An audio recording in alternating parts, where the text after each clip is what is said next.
अस्सलाम वालेकुम dear students. First year computer science का हमारा जो आज का टॉपिक है that is applications of computer in e commerce and industry. हम लोग इसमें एप्लीकेशंस ऑफ कंप्यूटर देखेंगे कि इंडस्ट्री में इसकी क्या इंपॉर्टेंस है and apart from this we will discuss about the applications of computer in the e commerce field. हम ई कॉमर्स में देखेंगे कि जिसकी क्या इंपॉर्टेंस है। इन सब चीज़ों के बारे में जानते हैं अपने आज के इस lecture. Students first of all हम इन दोनों टर्म्स को डिफाइन करेंगे। पहले ई कॉमर्स की अगर हम बात करें तो e commerce stands for electronic commerce. Electronic commerce मतलब ये कि जितने भी तरह के काम इलेक्ट्रॉनिकली किए जा सकते हैं that is called as electronic commerce. मतलब हम इलेक्ट्रॉनिकली या ऑनलाइन हम क्या चीजें कर सकते हैं। देखें स्टूडेंट्स, हम लोग वेरियस फील्ड्स के अंदर जितने भी तरह के होने वाले टास्क हैं we can perform that type of task with the help of e commerce. हम लोग ई कॉमर्स के जरिए से, ई कॉमर्स में बेसिकली ये सब चीजें आप कह सकते हैं कि रिलाई करती हैं। कौन कौन सी चीजें हैं जी? शॉपिंग है। अगर वो with the help of e commerce होगी तो हम उसको ई शॉपिंग बोलेंगे। अगर कोई बैंकिंग का काम है, ट्रांजैक्शंस आपने करनी है और डेफिनेटली वो इलेक्ट्रॉनिक कॉमर्स के जरिए से करनी है तो उसको ई बैंकिंग कहा जाएगा। इसी तरह से हमारे पास बहुत सारे ऐसे टास्क हैं जो कि हम लोग क्या करते हैं, ई कॉमर्स के जरिए से करते हैं। ये एक ऐसा प्लेटफॉर्म है कि जिसके जरिए से सेलिंग एंड बाइंग ये चीजें बड़ी आसान हो गई। हमने कुछ भी परचेज करना है, हमने कुछ सेल करना है किसी भी ऑर्गेनाइजेशन के ऊपर, या फिर आप कह सकते हैं कि एक्सचेंजिंग ऑफ प्रोडक्ट्स हैं, सर्विसेज हैं and information via computer network है। ये सब कुछ जितने भी तरह के टास्क हैं ये सारे कुछ हम लोग क्या कर सकते हैं, with the help of e commerce कर सकते हैं। और ई कॉमर्स डेफिनेटली हम with the help of computer करेंगे क्योंकि कंप्यूटर के ऊपर ही, एक इलेक्ट्रॉनिक डिवाइस के ऊपर ही ऐसा टास्क पॉसिबल है जो कि इलेक्ट्रॉनिक टास्क है। तो भाई अगर आपने इलेक्ट्रॉनिकली कोई काम करना है तो डेफिनेटली आप लोगों को क्या करना पड़ेगा, एक इलेक्ट्रॉनिक डिवाइस यूज करनी पड़ेगी, that is called computer. Computer network के जरिए से ही हम लोग ये सारे टास्क परफॉर्म कर सकते हैं। फॉर एग्जांपल आप किसी भी जो है वो सोशल मीडिया प्लेटफॉर्म से, या अगर आप लोग किसी भी ई कॉमर्स वेबसाइट से कुछ परचेज करना चाहते हो तो definitely you have to use the computer. Either आप उसमें मोबाइल फोन यूज करें और आप लैपटॉप यूज करें और आप या फिर उसमें अपना पीसी कंप्यूटर इस्तेमाल करें, तो उसमें किसी भी तरह की चीज यूटिलाइज करते हुए हम लोग ये काम कर सकते हैं। अदरवाइज हम लोग डेफिनेटली इसको हमें फिजिकली जाकर ये चीजें परफॉर्म करनी पड़ेगी। अगर आपके पास कोई भी ई डिवाइस यानी कि इलेक्ट्रॉनिक डिवाइस नहीं है तो definitely you have to visit that place. आपको वहां पर जाना पड़ेगा, आप लोग वहां पर विजिट करके ही वो चीज परचेज कर सकते हो। या अगर आपने कुछ सेल करना है और अगर आप सेल करने के लिए कोई social media platform apart from this अगर आप यूज करते हैं जी, कोई भी ई कॉमर्स की वेबसाइट यूज करते हैं, चाहे वो लोकल लेवल के ऊपर हो या हमारे पास वो इंटरनेशनल लेवल के ऊपर हो, तो हम उन दोनों को प्रेफर करेंगे अकॉर्डिंग टू द नीड। हम देखेंगे कि जी हमारा काम किस तरह का है, डेफिनेटली हमारी प्रोडक्ट किस तरह की है और हमने उसको किस लेवल के ऊपर बेचना है। लोकल में जैसे हमारे पास दराज है, इसके अलावा OLX इन पाकिस्तान हम लोग यूज़ करते हैं। इसी तरह से इंटरनेशनल की अगर बात करें तो हमारे पास alibaba.com है। इसके अलावा हमारे पास अमेज़न की एग्जांपल है। ये एक बहुत बड़ा, आप कह सकते हैं कि दोनों ही बहुत बड़े प्लेटफॉर्म्स हैं। इलेक्ट्रॉनिक कॉमर्स की दो वेबसाइट्स हैं कि जिसके ऊपर सेल एंड परचेज का काम किया जा सकता है। तो वो डिपेंड करता है कि आपका जो काम है वो किस नदियत है, क्योंकि इसमें जो है वो डिफरेंट बिजनेस मॉडल आ जाते हैं जिनको हम लोगों को डिस्कस करना पड़ता है और अकॉर्डिंग टू दैट मॉडल हम लोग इनमें से कोई एक वेबसाइट चूज करते हुए उसके ऊपर सेल या परचेज का काम कर सकते हैं। There are many applications of e commerce such as home banking, shopping in electronic malls, buying stocks, finding a job, conducting an auction, collaborating electronically with business partners around the globe। मतलब auction means कि आपने अगर फर्ज के जी कोई नीलामी करवानी है किसी चीज की, आपने कोई चीज सेल करनी है ना, उसकी डिफरेंट प्राइसेस जो है वो शो करवाना चाह रहे हैं, आप डिफरेंट क्लाइंट से आप उसकी प्राइस लगवाना चाह रहे हैं, तो definitely that is called as auction. इसके अलावा अगर आपने इलेक्ट्रॉनिकली मॉल्स में करनी है शॉपिंग, आपने स्टॉक बाय करना है या जॉब फाइंड करनी है इवन के, तो वो भी इलेक्ट्रॉनिक, जैसे कि हमारे पास ये एक ई कॉमर्स की वेबसाइट है तो इसके ऊपर है जो कि डिफरेंट जॉब एड आते रहते हैं। मतलब गवर्नमेंट ने कोई जॉब अनाउंस कर दी तो उसकी भी ऐड उसके ऊपर आ जाएगी। अगर कोई प्राइवेट, आप कह सकते हैं कि कोई बिजनेस है, कोई प्राइवेट जॉब है, उसके जो है इसके ऊपर एड्स चल रहे होते हैं एंड डेफिनेटली जो लोग हैं उसको विजिट करके तो वहां से जॉब भी फाइंड कर सकते हैं। इट मींस दैट कि जितनी भी तरह के काम है हम लोग यहां पर लिख देते हैं जी फाइंडिंग जॉब। इसके लिए भी हम लोग क्या करेंगे, इसी को इस्तेमाल करेंगे। आपने स्टॉक बाय करना है, for the buying of stock आप क्या करेंगे जी, ई कॉमर्स की वेबसाइट्स को इस्तेमाल करेंगे, ई कॉमर्स यूज करेंगे, and that is called as actually the email. Practically हम लोग बात किसके बारे में कर रहे हैं, we are talking about the e commerce. Okay, इसके अलावा जी business to commerce, consumer to consumer and mobile commerce etcetera. यानी कि इसमें मैंने अभी आपसे बात की कि हमारे पास डिफरेंट बिजनेस मॉडल हैं कि जिनके जरिए से हम क्या कर सकते हैं स्टूडेंट्स, इस चीज को सेल या परचेज कर सकते हैं किसी भी चीज को। तो उसमें हमारे पास कुछ बिजनेस मॉडल होंगे जो कि मैं आपको यहाँ पे हाईलाइट कर देता हूँ। जैसे कि बिजनेस मॉडल होते हैं जी, मेजर आप कह सकते हैं कि दो तरह के होते हैं, business to consumer and the second one is consumer to business, consumer to consumer, and the last one वो भी जरा सुन लीजिए आप लोग कि वो हो सकता है business to business, business to business. तो these are the three business model students. अगर आपने किसी बिजनेस से मींस के आप कह सकते हैं कि जैसे alibaba.com एक बहुत बड़ा प्लेटफॉर्म है जहां से आप चाइना से किसी भी चीज की शिपमेंट करवा सकते हैं, कोई भी चीज जो है उसकी ट्रेड करवा सकते हैं, आप वहां से कोई चीज बाय कर सकते हैं। तो वो समझ लीजिए कि एक बहुत बड़े लेवल का बिजनेस है। और कंज्यूमर क्या है, हम लोग कंज्यूमर है। सपोज मेरी एक छोटी सी शॉप है, मैं जो है वो कोई भी प्रोडक्ट जो है वो सेल करता हूँ। सपोज कर लें कि मैं जो है वो आप कह सकते हैं कि एक मार्कर है, सपोज मैं इसको जो है वो सेल करता हूँ, तो मैं मार्कर्स बाहर से चाइना से ऑर्डर करता हूँ एक बड़े स्टॉक के अंदर। डेफिनेटली फिर वो, अगर आप स्टॉक की बात करेंगे तो it means that number of products, number of items, उसमें कोई एक या दो आइटम्स नहीं हो सकती। डेफिनेटली उसके अंदर जो है वो एटलीस्ट 100 प्रोडक्ट्स होंगी। तो एक बिजनेस से एक कंज्यूमर ने क्या किया, ट्रेड किया, मतलब मैंने वहां से कोई चीज मंगवाई, तो that is called as business to consumer business model. Second model कौन सा है, कंज्यूमर टू कंज्यूमर। अगर एक शॉप वाले ने दूसरे शॉप वाले को कोई चीज बेचनी है, या मैं कस्टमर हूं और मैंने क्या करना है कि मेरे पास एक प्रोडक्ट है, सपोज मेरे पास एक बाइक है, वो मैंने बाइक को सेल करना है, तो मैं उसकी क्या करूंगा जी, स्नैप उसकी पिक्चर्स बनाकर, जैसे आप लोग यूजर करते भी हो, डेफिनेटली मल्टीपल स्टूडेंट्स को उसके बारे में आइडिया भी होगा। तो that is called as consumer to consumer model.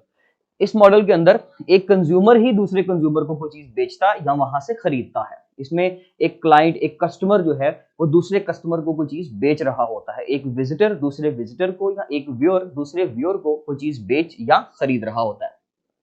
Business to business means के OLX और Amazon, सपोज आप कह सकते हैं कि अलीबाबा और Amazon, तो ये अगर दोनों आपस में ट्रेड करते हैं तो that is called as business to business. मतलब मेरा भी एक अपना बिजनेस है और एक दूसरी कंपनी है, उनका भी एक अपना बिजनेस है, तो हम दोनों ऑर्गेनाइजेशंस अगर आपस में ट्रेड करेंगे तो that will be called as business to business model. तो वो डिपेंड करता है कि जी आप कौन सा मॉडल यूज कर रहे हैं, उसके अकॉर्डिंगली आप ट्रेड कर सकते हैं with the help of e commerce. And e commerce कैसे चलेगी, with the help of computer. Okay, उसके अलावा इसमें कुछ हमारे पास टर्म्स हैं, जैसे कि इसमें सबसे पहले है जी हमारे पास email. Definitely it's a type of electronic commerce. तो इसमें हम लोग पढ़ेंगे ई कॉमर्स को, ईमेल को, sorry, email stands for electronic mail, electronic mail. हम मेल्स कर सकते हैं अपने कंप्यूटर की हेल्प से। जैसे कि हम लोग कोई भी ऑर्गेनाइजेशन, याहू का, हॉटमेल का, जीमेल का, हम इसमें से किसी भी कंपनी का ईमेल यूज करते हुए, हम जब अपना अकाउंट रजिस्टर करवाएंगे तो उसका ईमेल यूज करते हुए हम अपने किसी भी दोस्त को, आप कह सकते हैं कि भाई को, अपने कुलीग को, अपने ऑफिस मेट को, अपने स्कूल मेट को, क्लासमेट को, हम क्या कर सकते हैं, ईमेल्स कर सकते हैं। और ईमेल के साथ हम डिफरेंट टाइप्स की, आप कह सकते हैं कि अटैचमेंट्स हैं जो कि हम उसके साथ करके, अटैच करके, तो वो चीजें हम क्या कर सकते हैं, भेज सकते हैं। जैसे कि अटैचमेंट में क्या चीजें हो सकती हैं जी, उसमें कोई फाइल हो सकती है, उसमें कोई डॉक्यूमेंट हो सकता है, उसमें आप कह सकते हैं कि कोई ऑडियो, या आप कह सकते हैं कि उसमें कोई वीडियो हो सकती है, उसमें मल्टीपल चीजें हो सकती हैं। आप कोई टेक्सचुअल मैसेज भी लिख सकते हैं, तो that will be called as attachments, file, document, audio, video etcetera.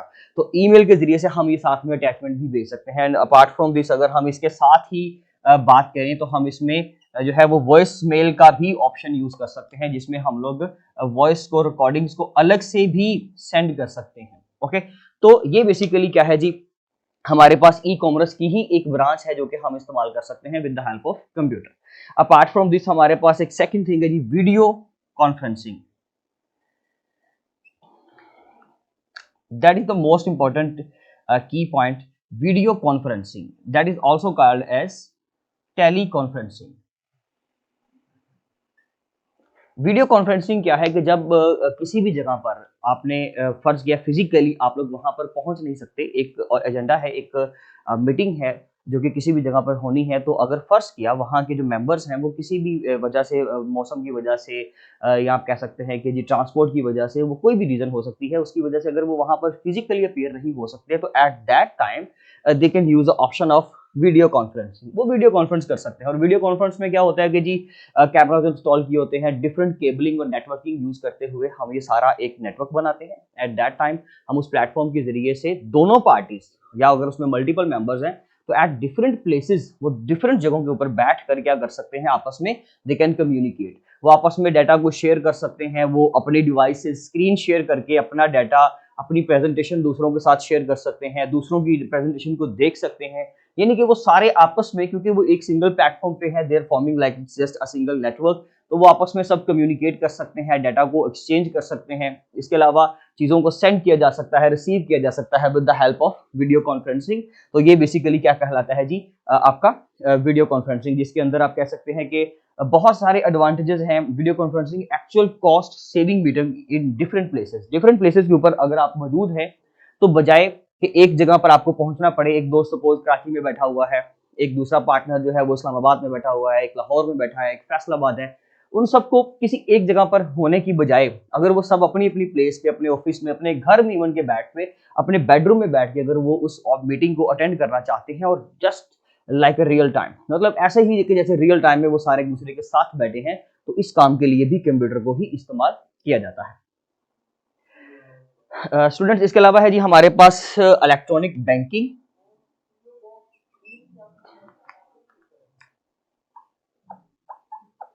Electronic banking also called as e banking, मतलब ये कि आपने किसी भी वक्त में कोई ट्रांजैक्शन करनी है, पैसे किसी को सेंड करने हैं, पैसे कहीं से मंगवाने हैं, चाहे आपने उसी सिटी टू सिटी ट्रांजैक्शन करनी है, आपने कंट्री टू कंट्री करनी है, दुनिया के किसी भी हिस्से में, किसी भी खत्ते में अगर कोई भी आपका जानने वाला, आपका कुलीग, आपका भाई, आपका दोस्त बैठा है, आप वहां से ये ट्रांजैक्शन करवा सकते हैं just with the help of electronic banking, E banking. मतलब ये एक इलेक्ट्रॉनिक या ऑनलाइन सर्विस है जिसमें दोनों को एक जगह पर बैठना जो है वो दोनों का वो जरूरी नहीं है, एक जगह पर ऊपर मौजूद या एक सिटी में मौजूद होना ऐसी भी कोई कंडीशन नहीं है, एक कंट्री में मौजूद होना ऐसी भी कोई कंडीशन नहीं है, वो दोनों डिफरेंट प्लेसेस के ऊपर हो सकते हैं, एक दूसरे कॉन्टिनेंट में है और दूसरा जो है वो किसी और कॉन्टिनेंट में है, देन तब भी वो क्या कर सकते हैं, ये ट्रांजैक्शन कर सकते हैं with the help of E banking, जिसको हम दूसरा नाम देते हैं साइबर बैंकिंग या ऑनलाइन बैंकिंग। साइबर बैंकिंग, और आप इसको ऑनलाइन बैंकिंग भी कह सकते हैं। ओके, तो स्टूडेंट ये बेसिकली है जी ई कॉमर्स के कुछ फायदे। और ई कॉमर्स के अंदर हम जब कंप्यूटर को इस्तेमाल करते हैं तो वो इन डिफरेंट ब्रांचेस के साथ, जैसे कि ईमेल करते वक्त, वॉइस मेल करते वक्त, वीडियो कॉन्फ्रेंसिंग में, इलेक्ट्रॉनिक बैंकिंग में, हम हर जगह पर कंप्यूटर को यूटिलाइज कर रहे हैं। अपार्ट फ्रॉम दिस हम इसमें देखते हैं जी कि इंडस्ट्री के अंदर जो है वो इसका कहाँ कहाँ पर इस्तेमाल है। तो स्टूडेंट्स, अगर हम बात करें इंडस्ट्री की, तो उसमें सबसे पहली चीज जो है वो आपके पास आएगी इसमें रोबोटिक सिस्टम। आपका रोबोटिक सिस्टम जो है that is the most important example भाई in the industry for the computer. अगर आप कंप्यूटर एप्लीकेशंस की बात करें तो उसमें जो इंडस्ट्री में है वो सबसे मेन एग्जांपल जो है वो आपकी रोबोटिक्स की होगी। तो यहाँ पर हम लिख रहे हैं जी इंडस्ट्री। इंडस्ट्री के अंदर जहां पर डिफरेंट चीजों को मैन्युफैक्चर किया जाता है, बिल्ड किया जाता है, उनकी डिजाइन को क्रिएट किया जाता है, उन चीजों की पॉलिशिंग की जाती है, चीजों को रेडी किया जाता है मार्केट के अंदर बेचने के लिए। मतलब शॉप पे कोई भी चीज जाने से पहले डेफिनेटली वो किसी कंपनी से मैन्युफैक्चर होकर आती है। आपका कैमरा है, आपका टेलीविजन है, आपका कंप्यूटर है, इवन कि आपका मोबाइल फोन है, हम लोग ये मार्कर्स यूज करते हैं, हम लोग ये व्हाइट बोर्ड यूज करते हैं, हम इसमें जो है डस्टर यूज करते हैं, हम इंक यूज कर रहे हैं, हम लोग ट्राइपॉड्स यूज कर रहे हैं, हम LEDs, keyboard, mic etcetera whatever, दुनिया की कोई भी चीज डेफिनेटली वो कहीं ना कहीं से तो मैन्युफैक्चर होकर आ रही है। That place is called as industry और कंपनी, कि उसको इंडस्ट्री कहा जाता है। इसके अलावा इंडस्ट्री की जो टर्म है ये यूज की जाती है कि सब कंपनियों को, कंपनीज और जितनी भी तरह की आपके पास ऑर्गेनाइजेशंस हैं उन सबको एक सिंगल टर्म दी जाती है, that is termed as industry, कि ये भी एक इंडस्ट्रियल एरिया है। ओके, ये एक इंडस्ट्री है। इंडस्ट्री में मल्टीपल जगहों पर कंप्यूटर का इस्तेमाल आता है। आप कह सकते हैं कि स्टाफ एम्प्लॉयज के रिकॉर्ड्स के लिए, उनकी सैलरी शीट्स के लिए, इवन के ऑनर के डिफरेंट पर्सनल रिकॉर्ड्स के लिए, इसके अलावा जगहों पर मुख्तलिफ जो CCTVs इंस्टॉल किए होते हैं उनकी मॉनिटरिंग करने के लिए, स्टाफ की वर्किंग को, उनकी एक्यूरेसी को ऑब्जर्व करने के लिए हम लोग कंप्यूटर को इस्तेमाल करते हैं। तो इसमें कुछ हेडिंग्स हैं, हम वो देख लेते हैं। जैसे कि सबसे पहले हम बात करते हैं इसमें रोबोटिक्स सिस्टम की। तो रोबोटिक्स जो है that is the main example of industry for the computer. Okay, तो स्टूडेंट्स रोबोट्स जो हैं क्या कर सकते हैं? रोबोट्स देखिए जी आपके हर जगह पर आपको हेल्प कर सकते हैं, असिस्ट कर सकते हैं। एक्चुअली रोबोट क्या होता है? रोबोट बेसिकली एक आप कह सकते हैं कि electronic gadgets plus mechanical gadgets का कॉम्बिनेशन है। मतलब इसमें जितनी भी आप लोग मशीनरी यूज कर रहे हो डेफिनेटली भाई वो सारी मूव कर रही है, वो सारी आप जो वहां पर उसके साथ एडजस्ट करके बैठे हो दैट इज मैकेनिकल वर्किंग। और इसके साथ ही जो आप उसमें प्रोग्राम चिप डाल रहे हो that is called as electronic gadget. तो भाई इसमें तो मेमोरी भी है डेफिनेटली, वो आपकी इंस्ट्रक्शंस को मेमोरी में स्टोर कर सकता है अपनी में।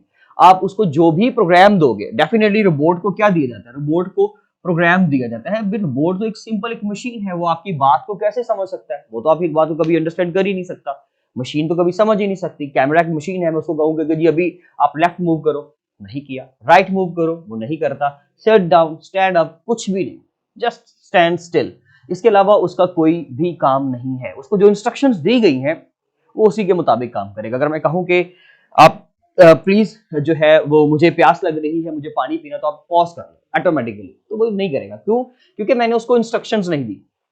हाँ, अगर यहाँ पर रोबोटिक सिस्टम होता, अगर रोबोट होता, मैं उसको कहता कि भाई प्लीज आप कैमरा ऑफ कर दो, और वो मेरी वॉइस को रिकॉग्नाइज करता, क्योंकि मैंने उसको पहले ही इंस्ट्रक्शंस दी होनी थी कि भाई अगर मैं आपको बोलूं कि प्लीज कैमरा ऑफ कर दो, जब भी ये वॉइस, ये सेंटेंस आप अपनी कानों तक सुनो, जब उसको मेमोरी तक आप रिसीव करो, तो आपने फौरन से कैमरा का ये वाला बटन मूव करके इसको शट डाउन कर देना। फुला बटन है इस जगह पे, इतनी प्लेसिंग पे, इतने एंगल पे आपने उसको ऑफ कर देना।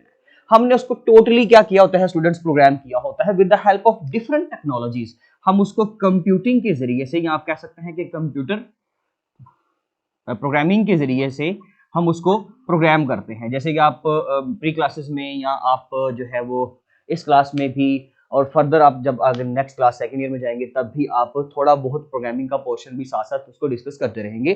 तो प्रोग्रामिंग क्या करती है जी?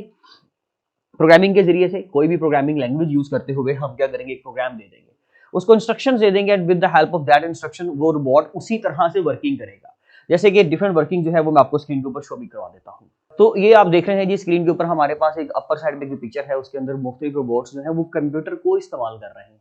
कंप्यूटर एक ऐसी सिस्टम है कि जिसके जरिए से आपने रोबोट को डिजाइन किया है, उसका डिजाइन बनाया, पहले तो उसका पूरा स्केलेटन रेडी किया, उसके ऊपर बोन्स की बजाय आपने मशीनरी के पार्ट्स अटैच किए, आपने उसके अंदर हार्ड की बजाय मेमोरी अटैच की, आपने उसके अंदर आपने हार्ड की जगह पर उसके अंदर चिप डाल दी, ब्रेन की जगह पर आप मेमोरी डाल रहे हो, तब भी वो वर्किंग कर रहा है क्योंकि आप उसको इंस्ट्रक्शंस दे चुके हो कि इस तरह से बैठकर इस एंगल के ऊपर, चेयर के ऊपर आप देन ये वाला कंप्यूटर यूज करोगे, फला वर्किंग करोगे, जो भी आपने इंस्ट्रक्शंस दी होंगी वो वर्किंग कर रहा है। सिमिलरली नीचे अगर देखा जाए तो हमने क्या किया हुआ है? रोबोटिक सिस्टम के जरिए से, आर्टिफिशियल इंटेलिजेंस के जरिए से उसको प्रोग्राम देकर, डिफरेंट प्रोग्रामिंग लैंग्वेज के जरिए से उसको काम दिया, उसको इंस्ट्रक्शन दी कि आपने इस तरह से ये वाले पार्ट्स को क्या करना है जी? इनकी वेल्डिंग करनी है, ठीक है। इसको कार के पार्ट्स को आपने क्या करना है? वॉश करना है। आपने कार के पार्ट्स को या एयरक्राफ्ट को क्या करना है? आपने पेंट करना है। आपने लगेज एक जगह से उठाकर दूसरी जगह पर प्लेस करना है। आपने कपड़े धोने हैं, आपने बर्तन धोने हैं, आपने क्या करना है जी? पेंट करना है। पूरे घर में आपने वॉल के ऊपर पेंट कर देना है। आपने फ्लोर साफ करना है, वॉश करना है, नीट एंड क्लीन करना है, आपने बाथरूम साफ करना है, आपने किचन के काम करने हैं, आपने कुकिंग करनी है, बेकिंग करनी है, व्हाटएवर। रोबोट को जो भी टास्क देंगे, जो भी इंस्ट्रक्शंस देंगे, वो अकॉर्डिंग टू दैट इंस्ट्रक्शन वो वर्किंग करता जाएगा। और ये सारा कुछ कैसे पॉसिबल है? डिफरेंट टूल्स एंड टेक्निक्स इस्तेमाल करते हुए, डिफरेंट रूल्स एंड रेगुलेशंस को यूज करते हुए हम क्या करते हैं? कुछ प्रोग्रामिंग लैंग्वेजेस को यूज करते हुए उसको क्या किया जाता है? एक चिप में प्रोग्राम कर दिया जाता है। सब आप कह सकते हैं कि जी फिजिक्स के कुछ आप कह सकते हैं कि रूल्स एंड रेगुलेशंस को यूज करते हुए, डिफरेंट टेक्निक्स को यूज करते हुए हम एक सॉफ्टवेयर को हार्डवेयर के ऊपर एच कर देते हैं। उसके ऊपर जब हम एच करेंगे तो एट दैट टाइम वही फिजिकल डिवाइस हम अपनी रोजमर्रा जिंदगी में डिफरेंट जगहों के ऊपर इस्तेमाल कर सकते हैं। तो that was the application of computer in robots. Okay student, ये हमने पढ़ा जी इंडस्ट्री के अंदर रोबोट और ई कॉमर्स के अंदर हमने डिफरेंट टर्म्स पढ़ी कि ई कॉमर्स के अंदर कंप्यूटर का क्या इस्तेमाल है। ये था हमारा आज का टॉपिक। इंशाल्लाह मिलते हैं अपने नेक्स्ट लेक्चर के साथ, तब तक के लिए खुदा हाफिज़।